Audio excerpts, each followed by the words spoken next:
ይህ ኢትዮጵያ ቴሌቪዥን ነው።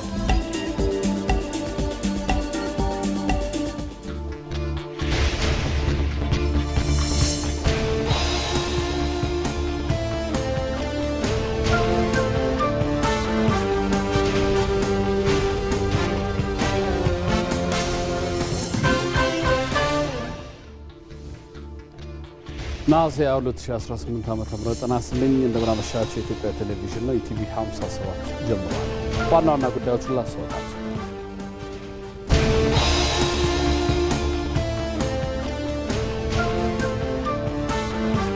የመገጭ ግድብ ግንባታ ፕሮጀክት ባለፉት 2 ዓመታት በተሰራው ስራ ወደ ማጠናቀቂያ ምዕራፍ ላይ ደረሰ።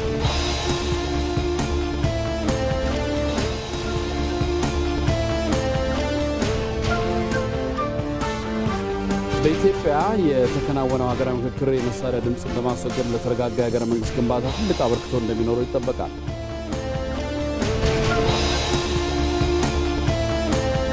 የአርክቲክ ቀጠና የበረዶ መቅለጥ የልዕለ ኃያላንን የንግድና ደህንነት ፍጥጫ አጋግሎታል የሚሉት ዋና ዋናዎቹ ናቸው።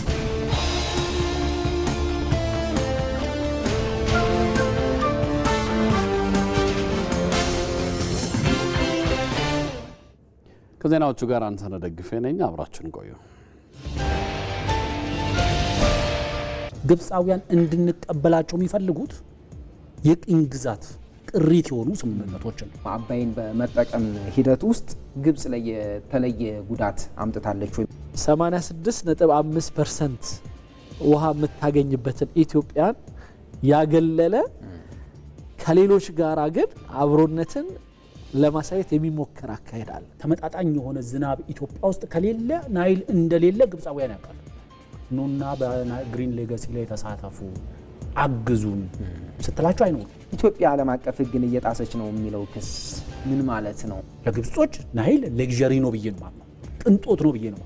አባይን ወይም ደግሞ ናይልን የፖለቲካ መሳሪያ እያደረገችው ያለችው ኢትዮጵያ ሳትሆን ግብፅ ነች። ትልቁ ፍርሃቷ ግብፅ እኔን ተለዋጭ ሊያደርጉ የሚችሉ የንግድ አቅጣጫዎች ይከፈታሉ የሚል ፍርሃት አለ። የኢትዮጵያ መንግስት ግድብ ከዚህ በፊትም የገነባው ከዚህ በኋላም የሚገነባው የኢትዮጵያ ሕዝብ የፈጠረበትን ጫና መልስ ለመስጠት ነው። የመገጭ ግድብ የዓመታት የመጓተት ታሪኩን ቀይሮ ያለፉ ስህተቶችን በማረም አቅምን በማሰባሰብ ለትውልድ የሚበጅ አሻራ ማሳረፍ እንደሚቻል የታየበት ፕሮጀክት ነው።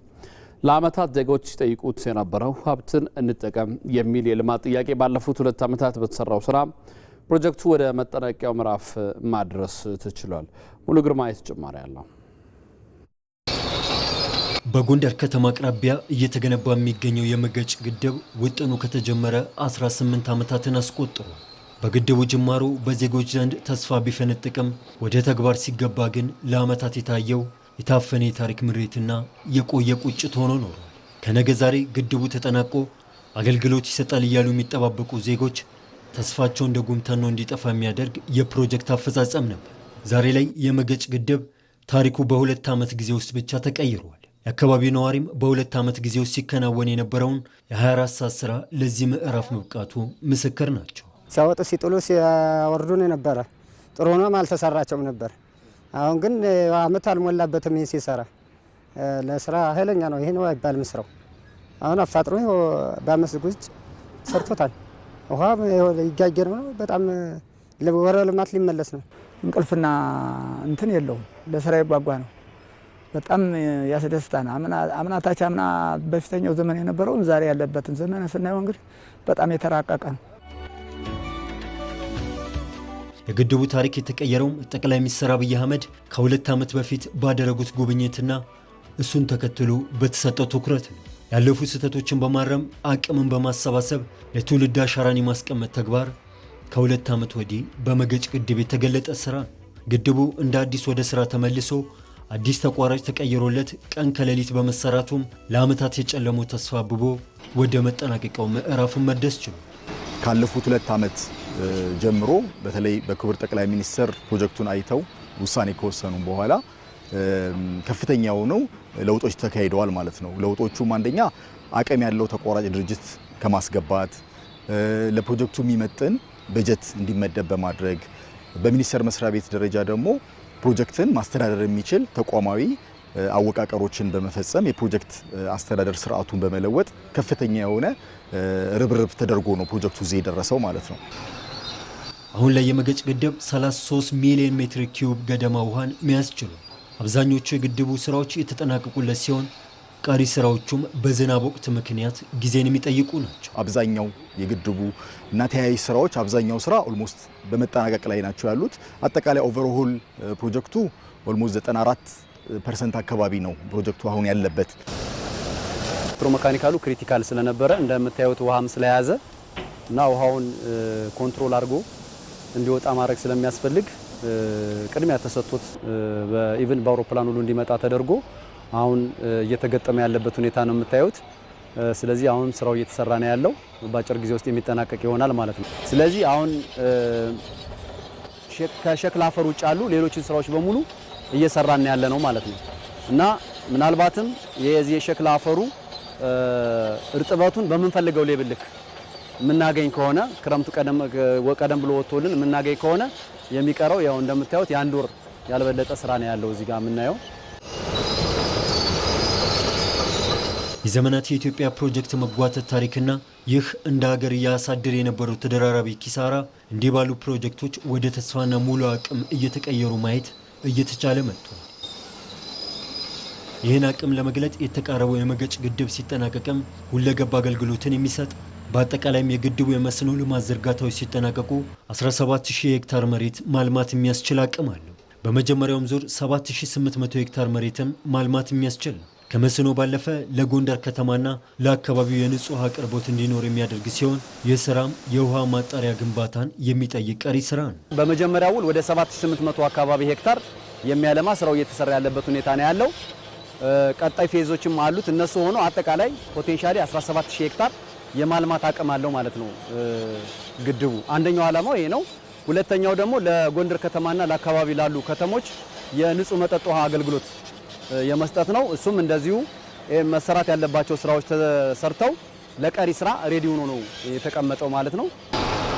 የመገጭ የመስኖ ግንባታ አሁን ላይ ወደ መጠናቀቂያው ምዕራፍ ላይ ይገኛል። ባለፉት 2 ዓመታት በተሰራው ስራ ከሞት ወደ ትንሳኤ ማምራት ችሏል። አሁን ላይ ይህ ፕሮጀክት ሲጠናቀቅም ለጎንደር ከተማ ንጹህ የውሃ አቅርቦት ከማቅረብ ባለፈም 17000 ሄክታር መሬትም ማልማት የሚያስችል ነው። ለዘመናት እዚህ አካባቢ ላይ ያሉ ዜጎች ሲጠይቁት የነበረውም ጥያቄ ምላሽ እያገኘ ይገኛል። ኢትዮጵያ ባለፉት 5 ዓመታት በተገበረቻቸው በምግብ ራስን የመቻል ተግባራት በርካታ ምርታዎች ተመዝግበዋል። የምግብ ሉዓላዊነትን ለማረጋገጥ በተሰሩ ስራዎች ለስንዴ ግዢ ስታወጣ የነበረውን በቢሊየን የሚቆጠር ዶላርን ማስቀረት ችላለች። ሐምራዊት ብርሃኑ ተጨማሪ አላት። ኢትዮጵያ ሁሉንም ማብቀል የሚችል ሰፊ የሚታረስ መሬት ቢኖራትም የእርሻ ማሳዎቿን ምርታማነት ማሳደግ የሚያስችል አሰራር ሳይዘረጋ በመቅረቱ ለዜጎቿ ከውጭ ሀገራት ስንዴ ሲሰፈርላት ዘመናት አልፈዋል። ይህንን የተረጅነት ታሪክ በመቀየር የምግብ ሉዓላዊነትን ለማረጋገጥ ባለፉት የሀገራዊ ለውጡ ዓመታት ትኩረት ከሰጣቸው መስኮች አንዱ በግብርናው ዘርፍ በምግብ ራስን ለመቻል የተወሰዱ እርምጃዎች ናቸው። ኢትዮጵያ ባለፉት የለውጥ ዓመታት ውስጥ የምግብ ሉዓላዊነትን ለማረጋገጥ ካከናወነቻቸው ጨዋታ ቀያሪ ተግባራት አንዱ ስንዴን ከክረምት ወቅት በተጨማሪ በበጋ ወቅት በቆላማ አካባቢዎች ጭምር በስፋት ማምረት ነው። ኢትዮጵያ በበጋ ወቅት በመስኖ ስንዴ ማልማትን በሰፊው ከመጀመሯ በፊት በየዓመቱ ከ1.2 እስከ 1.5 ሚሊዮን ሜትሪክ ቶን ስንዴን ከውጭ ታስገባ ነበር። ስንዴን ከውጭ በግዥም ሆነ በእርዳታ ማስገባቷ በሀገሪቱ ኢኮኖሚም ሆነ በገጽታዋ ላይ በርካታ አሉታዊ ተጽዕኖችን ሲያሳድር ቆይቷል።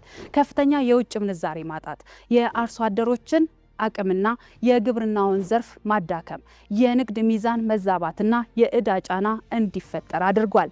እነዚህ ችግሮችን ለመቀየር ባለፉት 5 ዓመታት ከውጭ የሚገባውን ስንዴ በሀገር ውስጥ ምርት ለመተካትና ራስን በምግብ ለመቻል በተከናወኑ መጠነ ሰፊ ተግባራት ሁለንተናዊ እምርታዎች ተመዝግበዋል።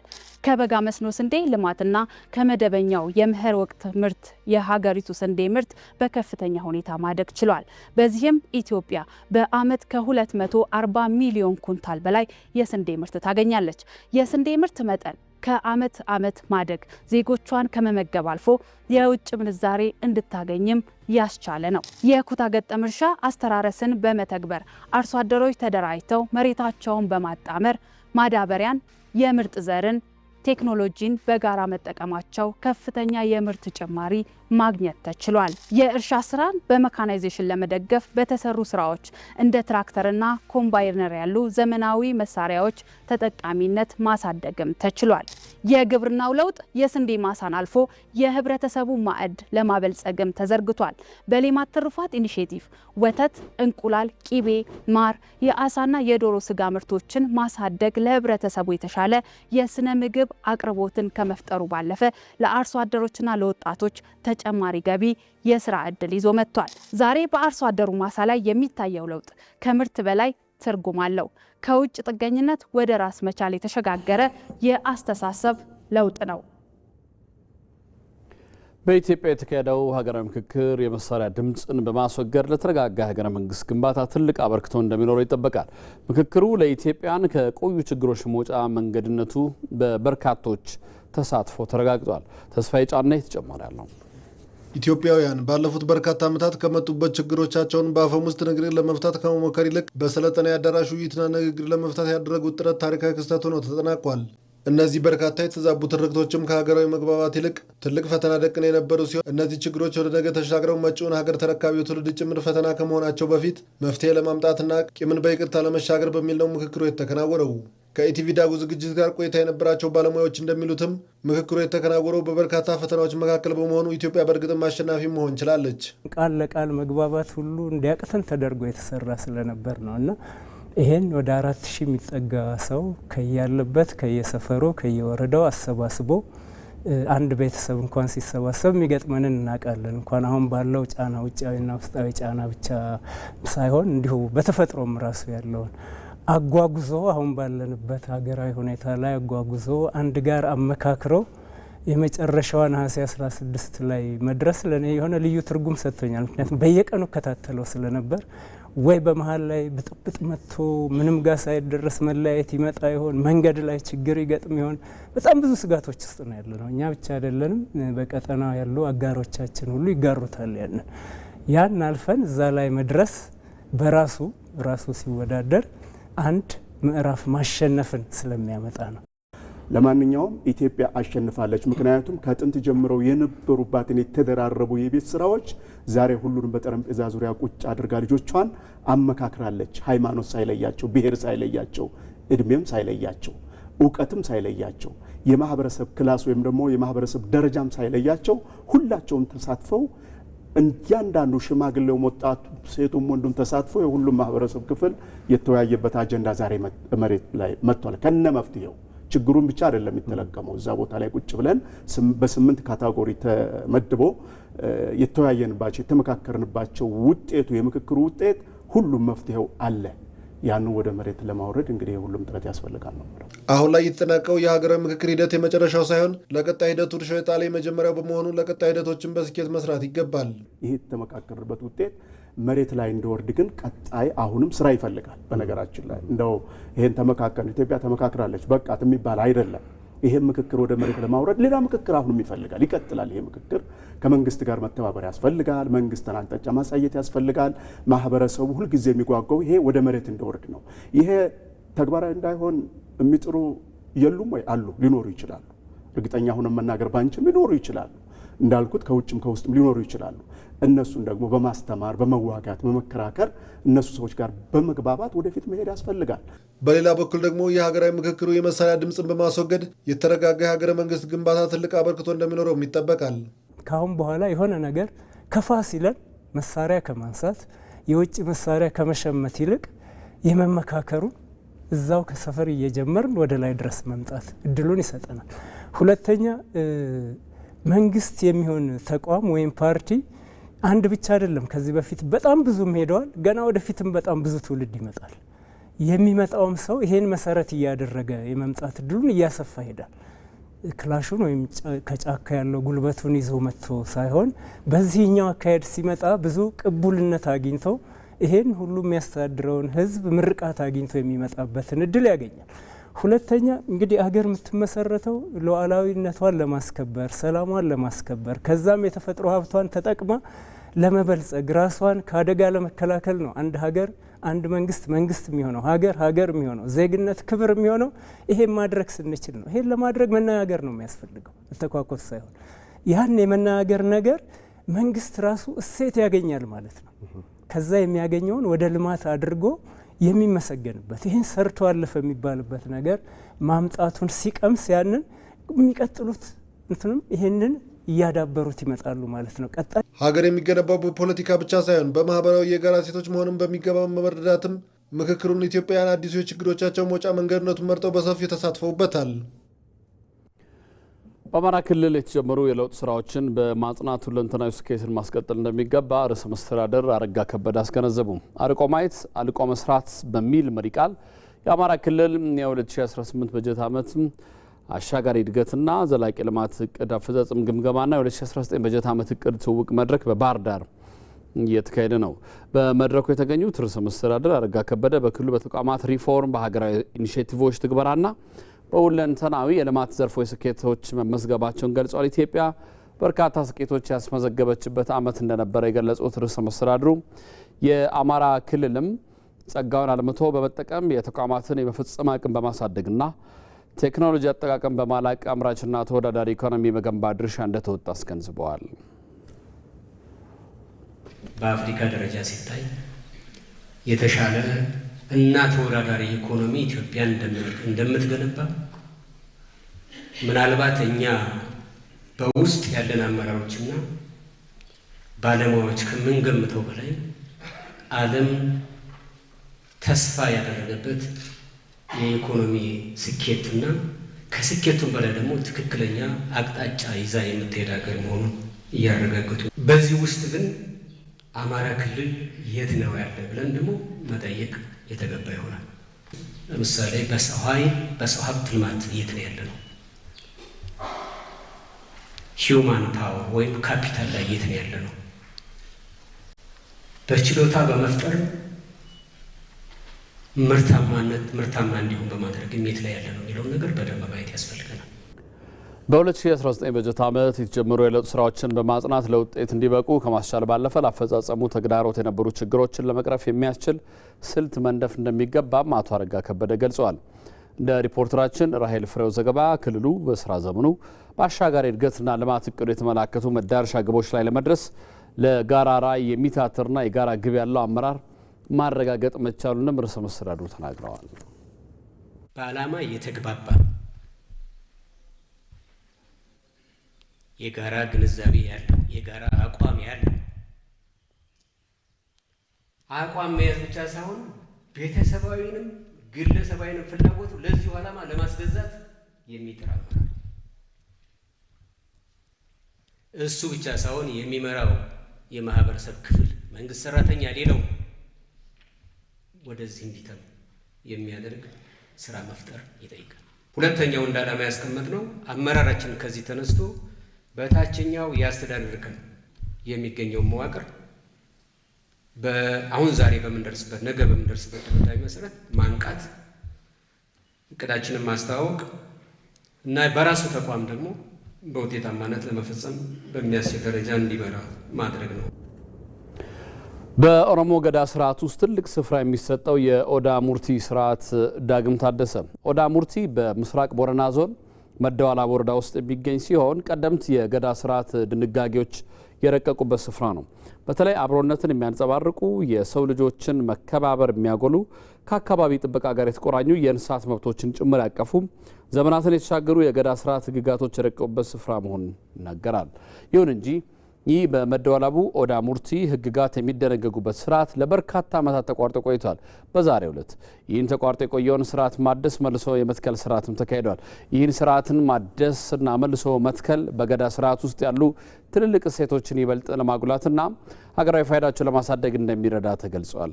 ሪፖርተራችን አወል ሁሴን እንደዘገበውም በስነ ስርዓቱ ላይ አባገዳዎችና ደሲንቄዎችን ጨምሮ የመንግስት አመራሮችና ከተለያዩ ዞሮች የተለያዩ የህብረተሰብ ክፍሎች ታደመውበታል።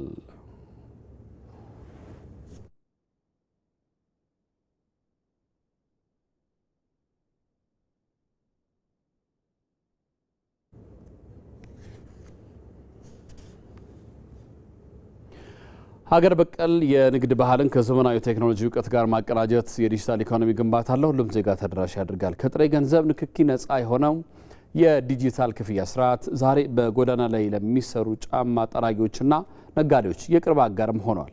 ሪፖርተራችን ሄለን ተስፋዬ ዘገባ ይህን የሚያሳይ ነው። ዛሬ የምንገኘው በአዲስ አበባ ጎዳናዎች ላይ ነው። ሀገራችን ኢትዮጵያ በያዘችው የቴክኖሎጂ ሽግግር እንግዲህ አንዱና ዋናው ግብ ያለንን እሴት ይዘን በዘመናዊ እውቀት ላይ ቴክኖሎጂን መደመር ነው። ይህ ሐሳቤ ደግሞ ከትልልቅ ግብይቶች አልፎ አሁን ላይ የጎዳና ላይ ግብይቶችንም እያዘመነ ይገኛል። ዛሬ እንግዲህ በኪሴ ምንም አይነት ገንዘብ አልያዝኩም። ጎዳናዎች ላይ ዞር ዞር እያልኩኝ በቴክኖሎጂ ብቻ እየታገዝኩኝ አገልግሎት ለማግኘት እሞክራለሁ። የዲጂታል ቴክኖሎጂ በጎዳናዎች ላይ ምን ይመስላል የሚለውን አብረን እንቃኝ።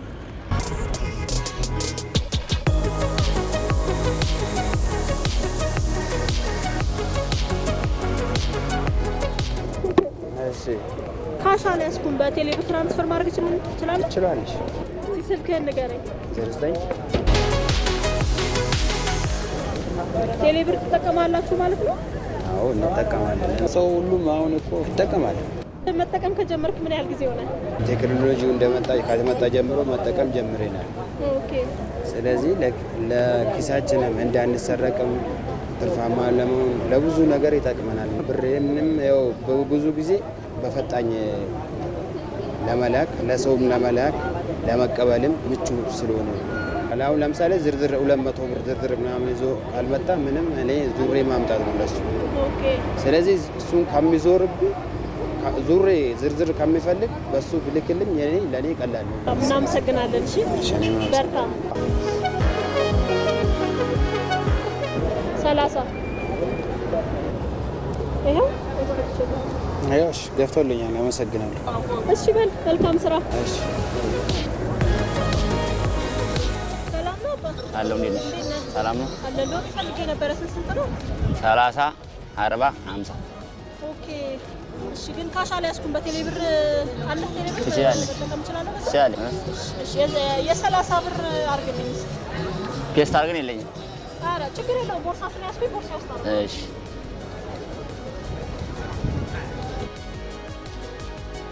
ምርቃት የለውም? ባረኩልሽ። አንድ ፍሬ አይ 4 ነበር 5 አረኩልሽ። 0904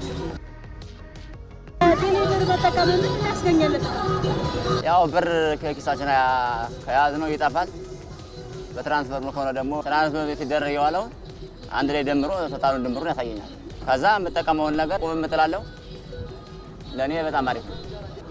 አይ ቴክኖሎጂው በጣም አሪፍ ነው። ኢቭን አሁን እንደዚህ አይነት ጉልት ተጠቃሚዎች ሁሉ ስለያዙት ሁላችንም ለመጠቀም ምቹ ሆኖልናል። እግዚአብሔር ይመስገን ሰላም ነው። ሳምቡሳ ፈልጌ ነበር። ሳምቡሳ ወሰጃለሁ። ትኩስ ነው? አዎ ትኩስ ነው። እኔ የተጠበሰ ነው። እሺ አንድ ስጭ። እሺ ማይ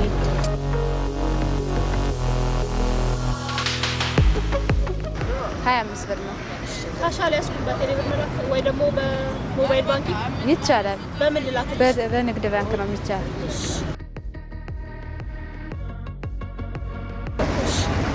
ገባልሽ? ያው ልክ ይቻላል። አዎ ገብቶልኛል። እንዴት ነው ብዙ ሰው ይጠቀማል እንዴ ቴክኖሎጂ? አዎ በጣም ይጠቀማል። ኦኬ። ቴክኖሎጂን በመጠቀምሽ እንደዚህ በሞባይል ብር መለዋወጥሽ ምን ጠቀመሽ? አይ በሞባይል በገንዘብ ከሰጡ ይጠፋብኛል። በሞባይል ፓኪንግ ከሆነ ብሩ አንደኛ ከዛው ይጠራቀምልኛል። ተጠራቅሞ ለብዙ ነገር ይሆነኛል። በእጅ ከተያዘ ግን አይቆይም። አንተ ነኝ ቁጭ በይ አንተ ቦታ ቡና አለው ኳርና እንዴት ነው ግን ስራ አሪፍ ነው? ቆንጆ ነው። አሪፍ ነው። እንዴት ነው ክፍያ? ስራው ላይ ብዙዎቻችን ቴክኖሎጂ ነው የምንጠቀመው። እውነት ነው። ክፍያ እውነት ነው። አይ እንዴት ነው ተጠቃሚዎችሽ? አሪፍ ነው። በብዛት ያው ትራንስፈር ነው። ለኛ ደግሞ ያ ትልቅ አሪፍ ነው። በጣም ትልቅ ነገር ነው። አዎ ዝርዝርም አትቸገሪም። እጅሽ ላይም ያን ያክል እዛ ሲቀመጥ ያው ይበረክታል። ለምትፈልጊው ነገር ጠርቀም ሲል ያው የሚመጣልሽ እቃ ካለ ቁጭ ብለሽ በስልክሽ ነው የምትጠቀሚው እንጂ ባንክ ቤት ለባንክ ቤት አትሄጂም።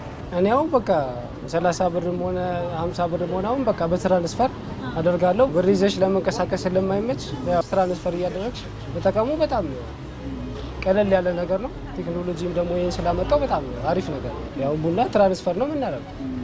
ውሃም ሆነ ነገር ትራንስፈር አድርገን እንጠቀማለን። በግሪሽም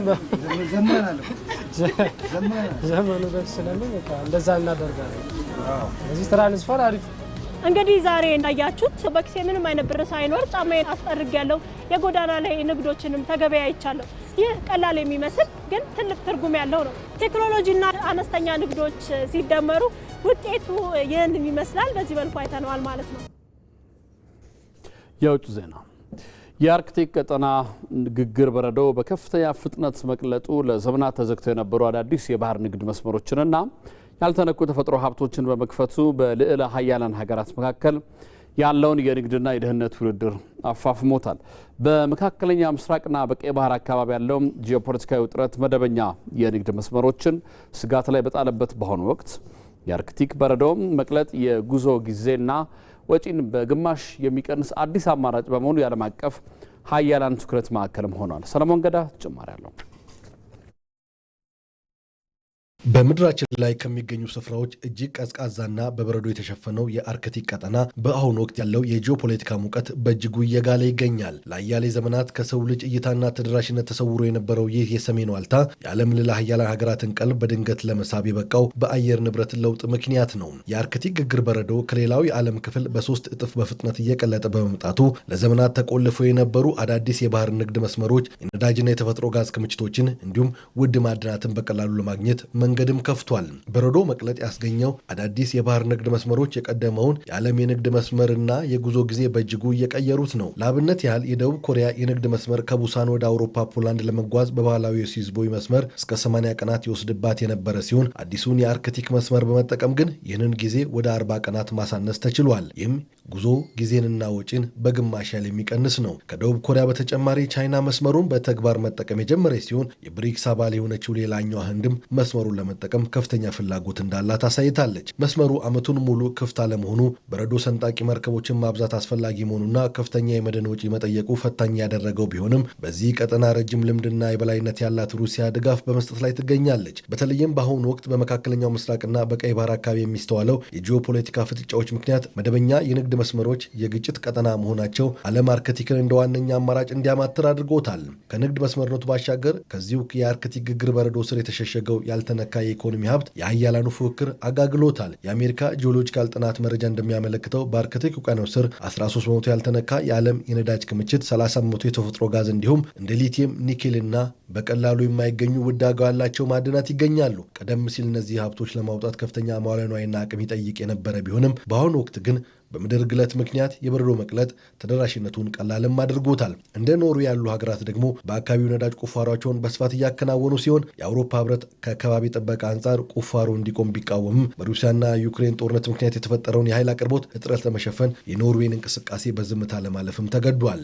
ይህ የተፈጥሮ ሀብትና የንግድ መስመር ፉክክር በቀጠናው ላይ ከፍተኛ ወታደራዊና የደህንነት ስጋትንም ደቅኗል። ረጅም የባህር ዳርቻ ያላት ሩሲያ የቀደሙ ወታደራዊ ጣቢያዎቿን ማደስና አዳዲስ የበረዶ ሰንጣቂ ኒውክሌር መርከቦች በመገንባት ቀጠናውን ወታደራዊ እያደረገችው ትገኛለችም ነው የምትባለው። በተቃራኒው ፊንላንድና ስዊድን የሰሜን አትላንቲክ ጦር ቃል ኪዳን ድርጅት ኔቶ አባል መሆናቸውን ተከትሎ ኔቶ በሰሜን ዋልታ ያለውን እንቅስቃሴ በእጅጉም ጨምሯል። በሌላ በኩል ቻይና ራሷ ለአርክቲክ ቅርብ ሀገር ብላ በመሰየም በታላቁ የአንድ ቀበቶ አንድ መንገድ እቅዷ ስር የፖላር ሀር መንገድ የሚል አዲስ የባህር መስመር በመቅረጽ ማለኑያይ እያፈሰሰች ነው። ከአቅጣጫ ውጣ ውረድ ባሻገር በአርክቲክ ውቅያኖስ ስር ያለው ሀብት የማን ነው በሚለው ላይ በዓለም አቀፉ የባህር ሕግ መሰረት በሩሲያ፣ ካናዳ፣ ኖርዌይ፣ ዴንማርክና አሜሪካ መካከል የድንበር ይገባኛል ውዝግብ ያለ ሲሆን የመርከቦች መጨመርና የቁፋሮ እንቅስቃሴዎች የአካባቢውን ደካማ ስነ ምህዳር አደጋ ላይም ጥለውታል። በመሆኑም የአርክቲክ ግግር በረዶ መቅለጥ የቀጠናውን የተፈጥሮ ገጽታ ብቻ ሳይሆን የዓለም አቀፉን የጂኦፖለቲካና የኢኮኖሚ ሚዛን እየቀየረው ነው። የሰሜን ዋልታ ከአካባቢ ጥበቃና ከሳይንሳዊ ምርምር አጀንዳነቱ አልፎ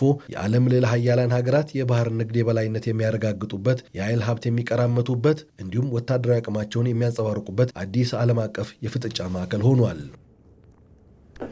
ከኢትዮጵያ ቴሌቪዥን ኢቲቪ 57 ይቀጥላል። በተከታታይ ቢዝነስና ስፖርት ወደ እናንተ ይደርሳሉ። ከኔ ጋር 2 ሰዓት ላይ መልሰን እንገናኛለን። አብራችሁ